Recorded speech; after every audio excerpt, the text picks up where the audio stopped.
Hier, je mangeais dans un restaurant avec un ami gabonais. On parlait de l'Afrique en général. Tout à coup, on est arrivé sur un sujet un peu sensible, et là il me dit « Laisse, il n'y a rien à faire. Les Africains sont trop bêtes. » Surpris, je lui dis « Non, il ne faut jamais généraliser. De qui parles-tu exactement ?»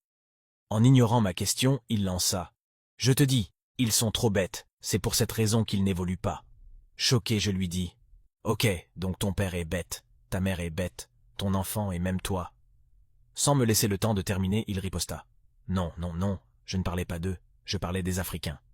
Mais ton père est africain, ta mère est africaine. Donc ils sont tous bêtes ?» Cette question l'énerva au plus haut point, et je vis de la colère dans ses yeux. Dans la conscience de plusieurs Africains, ils sont africains et fiers de l'être, mais dans leur subconscient, c'est une autre affaire. C'est la fuite totale, le rejet identitaire, le déni, la désolidarisation, l'esquive, les insultes. Une personne qui insulte toutes les femmes insulte inconsciemment sa mère, et un Africain qui insulte tous les Africains s'insulte inconsciemment et insulte aussi ses parents, ses enfants, ses frères, sa femme, etc. On revient une fois de plus sur le sentiment d'appartenance à la communauté noire. Lorsqu'on se sent appartenir à une communauté, on la chérit, on la défend, on la protège. On ne fait que des critiques constructives. Des présidents aux étudiants, plusieurs parmi nous vivent comme s'ils étaient de passage en Afrique, comme s'ils voulaient se dépêcher pour rentrer dans leur vrai continent. Ceux qui peuvent piller les caisses de l'État le font sans scrupule. Ceux qui peuvent insulter insultent. Ceux qui peuvent détruire détruisent. Ceux qui peuvent aider les colons à voler aident. Quand les Français, les Russes, les Chinois, les Libanais, etc. arrivent en Afrique, ce qui les préoccupe. Ce n'est pas le développement de l'Afrique. Ils veulent juste amasser le maximum de richesses possible et rentrer développer leur pays et leur continent pour l'avenir de leurs enfants. Mais quand certains Africains se comportent de la même façon, où comptent-ils fuir pour aller?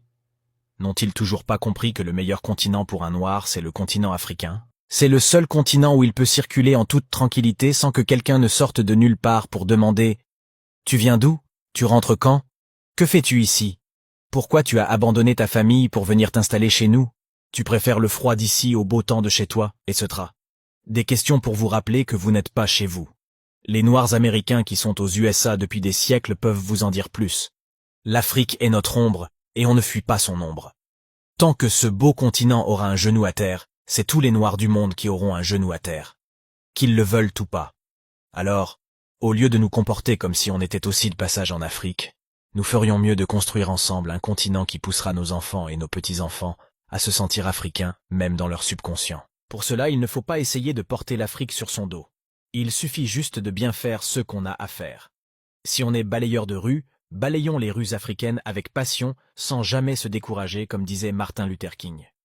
Si on est enseignant ou parent, donnons une éducation de qualité aux enfants africains qui représentent l'avenir.